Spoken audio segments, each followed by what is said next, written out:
అదే RTV app వార్తల్ని క్షణాల్లో చదివే అవకాశం ఉంటుంది. ఒక న్యూస్ పేపర్, ఒక టెలివిజన్ ఛానల్ మీ చేతుల్లో ఎప్పుడూ ఉంటాయి. ఎమ్మెల్యేగా ప్రమాణ స్వీకారం చేసిన తర్వాత మొట్టమొదటిసారి శాఖల ప్రచారణ ఏదైతే అవినీతి రహిత ప్రొద్దుటూరు దిశగా ఎమ్మెల్యే నంద్యాల వరదరాజరెడ్డి గారు అడుగులు వేస్తున్నారు. ఇప్పటికే మున్సిపల్ శాఖకు సంబంధించి అధికారులను హెచ్చరించడంతో పాటు నిన్న ఏదైతే సబ్ రిజిస్ట్రార్ కార్యాలయంలో నేరుగా అక్కడికి వెళ్ళి అక్కడ అవినీతికి పాల్పడడం అంటూ ఒక రకంగా అక్కడ ఉన్నటువంటి సబ్ రిజిస్ట్రార్తో కూడా వెంకటేశ్వర స్వామితో ప్రమాణం చేయించినటువంటి ఘటన.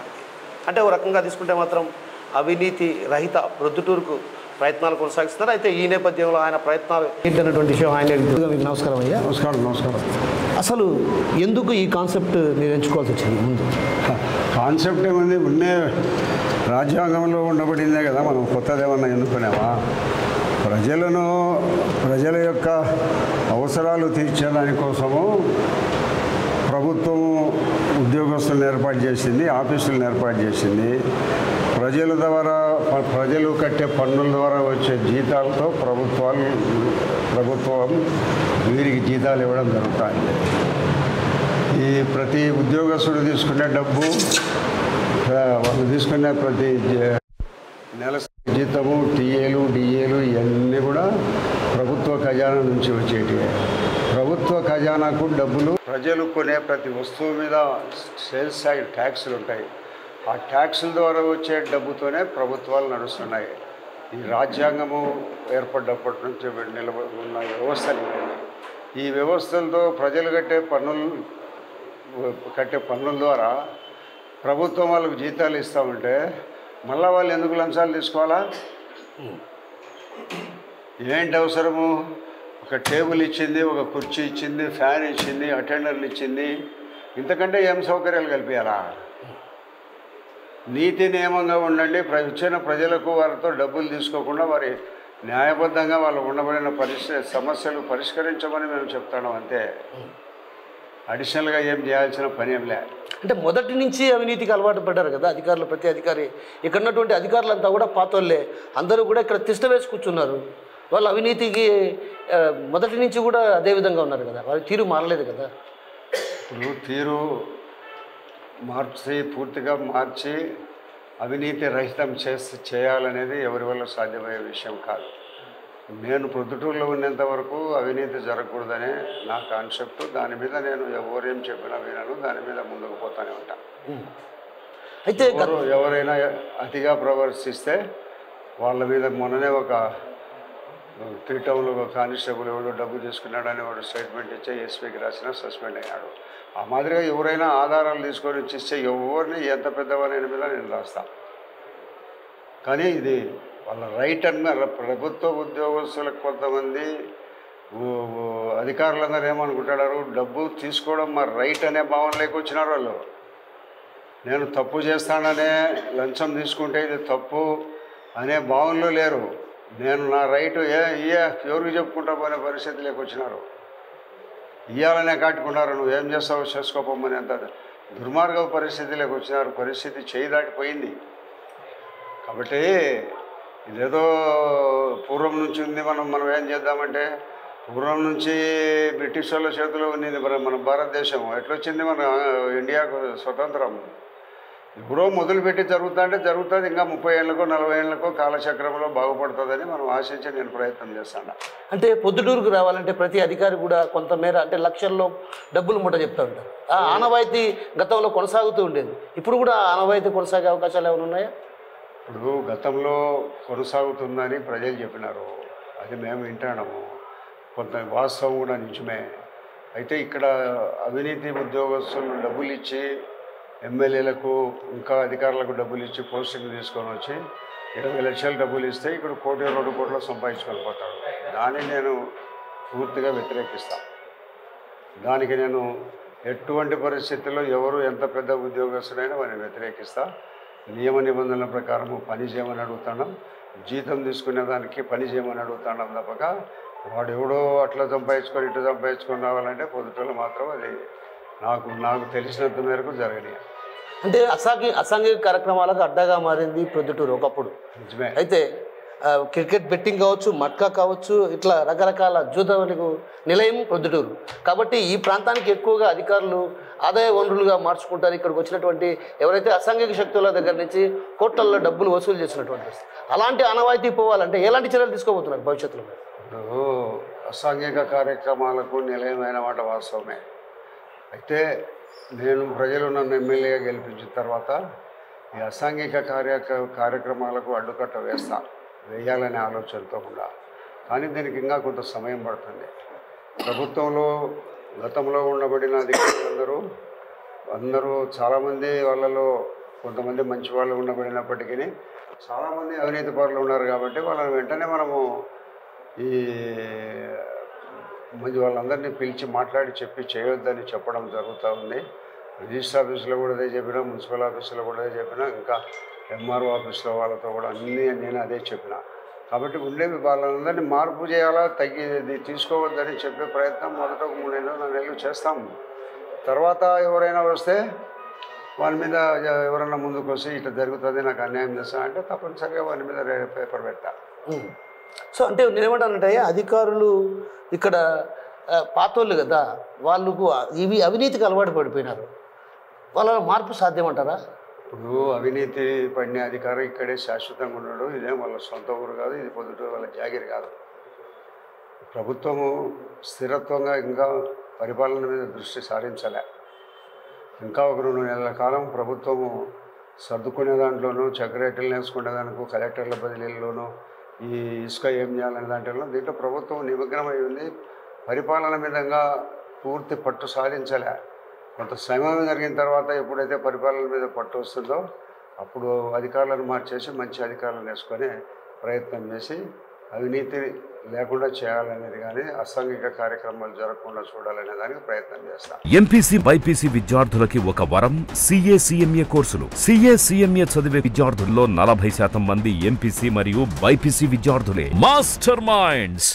అంటే మీరు చేసే ఈ ప్రయత్నంలో ఒకవేళ ఇన్ కేస్ ఏదైనా అధికారుల నుంచి వ్యతిరేకత స్వరం వినిపిస్తే, అంటే ఒక్కసారిగా కూడా అధికారులు అంటే కొంతమంది అధికారులు అవినీతికి అలవాటు పడిపోయారు కదా, అలాంటి వాళ్ళల్లో వ్యతిరేకత స్టార్ట్ అవుతుంది.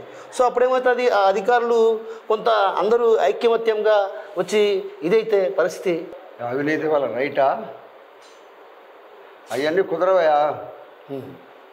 సరే, ఇప్పుడు బాగానే ఉంది. అవినీతి ఇప్పటికే మీరు నిమగ్నమయ్యారు. అయితే ఒక రకంగా మీరు గతంలో జరిగినటువంటి పొరపాట్లు కూడా జరగకుండా అభివృద్ధిపైనే దృష్టి పెడతారన్నటువంటి ఒక చర్చ కూడా కొనసాగుతుంది ప్రొద్దుటూరులో. ప్రధానంగా ఇక్కడ ఉన్నటువంటి సమస్యలపైన ఎలాంటి దృష్టి సారించబోతున్నారు మీరు?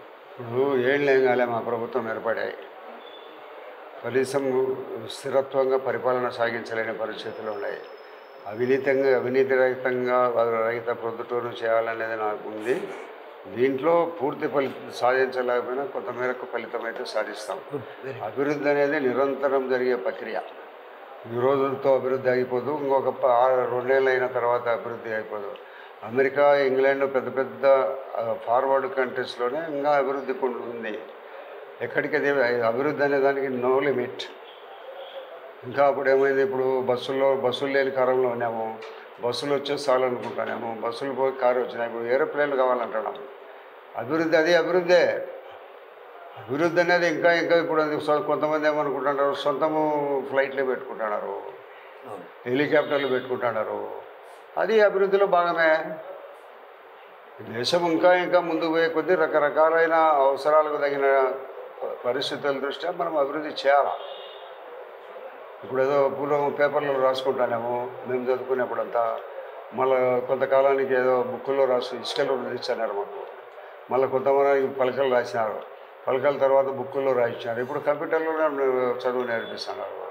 కాబట్టి దేశము ప్రగతి సాధించేటప్పుడు అవన్నీ ఆటోమేటిక్గా ప్రగతి పదంలో అవి కూడా వాటి ద్వారానే మనం ముందుకు పోవాలనే ఆలోచనతో అటువంటి సాంకేతికతను మనం వాడుకొని ముందుకు పోతాం. తప్పేంటిది? చివరిగా ఒక మాట అడిగితే, మీరు బాధ్యతలు స్వీకరించాక అవినీతిపై ప్రక్షాళన చేస్తున్నారు. సో అవినీతిపై ప్రక్షాళన చేస్తున్నారు. ఒక రకంగా ప్రతి శాఖ పైన కూడా ఏదైతే శాఖలో అవినీతి జరుగుతుందో వాటిపైన దృష్టి పెట్టారు. ఓకే, అంటే ఇది సత్ఫలితాలను సాధించే దిశగా అడుగులు వేయాలని ఆర్టీవీ కూడా ఆశిస్తుంది. బట్ నేనేమంటున్నానంటే అధికారులు కుర్చీ కోసం ఏదైతే కొంత రేటు నిర్ణయిస్తారో ఆ రేటుకు ఇకపై ఉండదని భావించవచ్చా? కొంతకాలం తర్వాత నువ్వే విచారించుకో, నేనేం చెప్పను దానికి. ఇక్కడికి వచ్చే బదిలీ పైన వచ్చే అధికారికి వాళ్ళు వచ్చిన తర్వాత బదిలీపై ఎట్లా వచ్చినారు, ఎన్ని లక్షలు ఇచ్చి వచ్చినారు, ఎన్ని డబ్బులు ఇచ్చి వచ్చారని నువ్వు వాళ్ళతో విచారించుకో. నేనైతే దానికి సమాధానం ఏం చెప్పను. సో అధికారులు అవసరం లేదు, నువ్వు అడిగిన దానికి నేను సమాధానము ఆ ప్రశ్నకు సమాధానం చెప్పాల్సిన అవసరం నాకు లేదు. సరే అయ్యా, అధికారులకు మీరేం చెప్పబోతున్నారు? అవినీతి అధికారులు ఇది ప్రభుత్వము మిమ్మల్ని ప్రజలకు అవసరాలు తీర్చేదానికోసము పెట్టింది. ప్రజల అవసరాలు వచ్చిన వెంటనే రమ్మనండి, ఏం వచ్చినామనండి, కూర్చోండి, ఏం కావాలా, ఏం అవసరంతో నువ్వు ఇక్కడికి వచ్చినావు, నీ పని చెప్పు, సాధ్యమా అసాధ్యమా, అసాధ్యము అయిన పని ఎందుకు అసాధ్యం, ఈ కారణాల వల్ల మేము చేయలేకపోతున్నామని కానీ, ఏదో ఈ పొద్దు ఈరోజే కాదు మళ్ళీ ఒక వారం తర్వాత మీ పని చేసి పెడతామని కానీ, నెల తర్వాత కానీ పని చేసి పెడతామని సమాధానము చెప్పాలి. వాళ్ళు ప్రజల కోసం ఉండే పబ్లిక్ సర్వెంట్, జీతగాళ్ళు.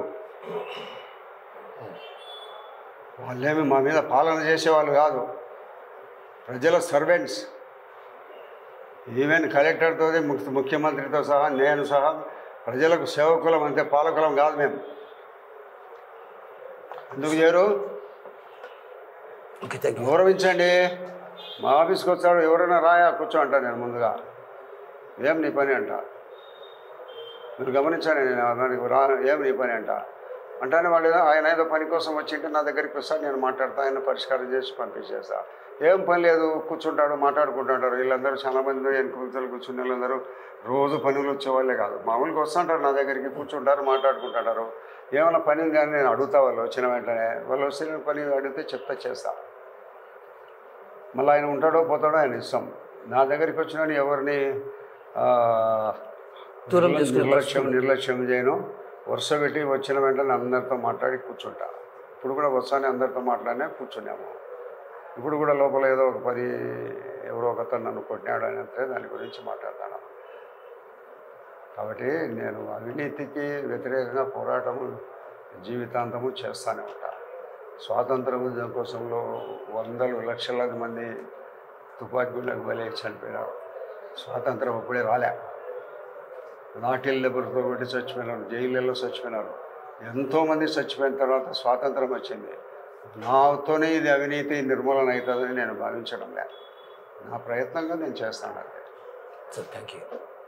అంతిమంగా కాలం నిర్ణయిస్తుంది అంతే తప్పక ఎవరో వాళ్ళు తీసుకుంటున్నా ఏం వాళ్ళతో వీళ్ళతో లేదంటే నేనేమంటే ఊరుకునేవాని కాదు.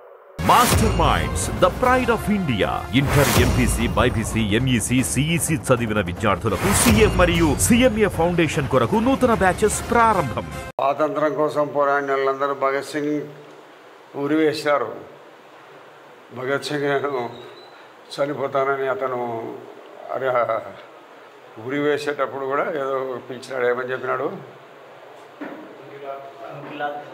భారత్ మాతాకి జై అనేది ఏదో చెప్పినాడు. అట్లాగా కొన్ని వందల మంది, వేలాది మంది, లక్షలాది మంది చనిపోయిన తర్వాత వస్తుంది. అవినీతి అనేది నాతోనే అంతం కాదు, ఇంకా ఒక 20 ఏళ్ళకో 30 ఏళ్ళకో అవుతుంది. ఇప్పుడు ఓట్లకు డబ్బు తీసుకుంటున్నారు. ఇది ఒక 30-40 ఏళ్ళకు ఓట్లకు డబ్బు తీసుకునే కాలం కూడా పోయి మంచి కాలం వస్తుంది. ఏది శాశ్వతంగా ఏది ఉండదు, మార్పు అనేది జరుగుతూ ఉంటుంది. కాలం అనేది కొంత మారుస్తూ ఉంటుంది. ఈరోజు ఉండే రోజు ఇంకా 10 ఏళ్ళకు ఉండదు, 10 ఏళ్ళు ఉండే పరిస్థితుల్లో మళ్ళీ 20 ఏళ్ళకు ఉండవు. అట్లా మార్పు అనేది జరుగుతూ ఉంటుంది. చక్రము తిరుగుతూనే ఉంటుంది, మనుషులు పుడుతూనే ఉంటారు, చచ్చిపోతూనే ఉంటారు. ఈ ప్రక్రియ ఎట్లా జరుగుతుందో ఈ దేశంలో కూడా అన్నీ జరుగుతూ వస్తాయి. ఈరోజు ఉండేది రేపు ఉండదు, రేపు ఉండేది మొన్నడు ఉండదు. 20 ఏళ్ళ తర్వాత ఈ ఏముండవు. ఆ రోజు ఉండబడిన కొత్త ఆలోచనలు, కొత్త నిర్ణయాలే అప్పుడు అమల్లో ఉంటాయి.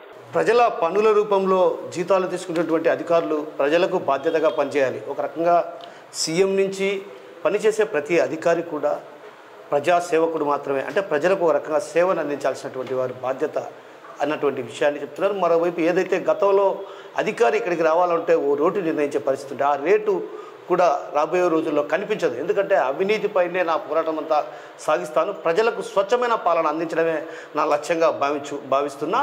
ఆ క్రమంలోనే అవినీతి తనతోనే అంతమవుతుందని తాను భావించడం లేదు, కానీ ఆ ప్రయత్నాల దిశగా అడుగులు వేస్తున్నా. ఖచ్చితంగా సత్ఫలితాలను సాధిస్తానటువంటి ధీమాను మనతో పాటున్నటువంటి వరదరాల రెడ్డి గారు వ్యక్తం చేస్తారు. కెమెరా పర్సన్ హరితో కిషోర్, RTV, ప్రొద్దుటూరు నుంచి. మరిన్ని వీడియోస్ కోసం ఛానల్ ని సబ్స్క్రైబ్ చేయండి, లేటెస్ట్ అప్డేట్స్ కోసం వాట్సాప్ ఛానల్ ని ఫాలో చేయండి, అండ్ లింక్ డిస్క్రిప్షన్ లో ఉంది.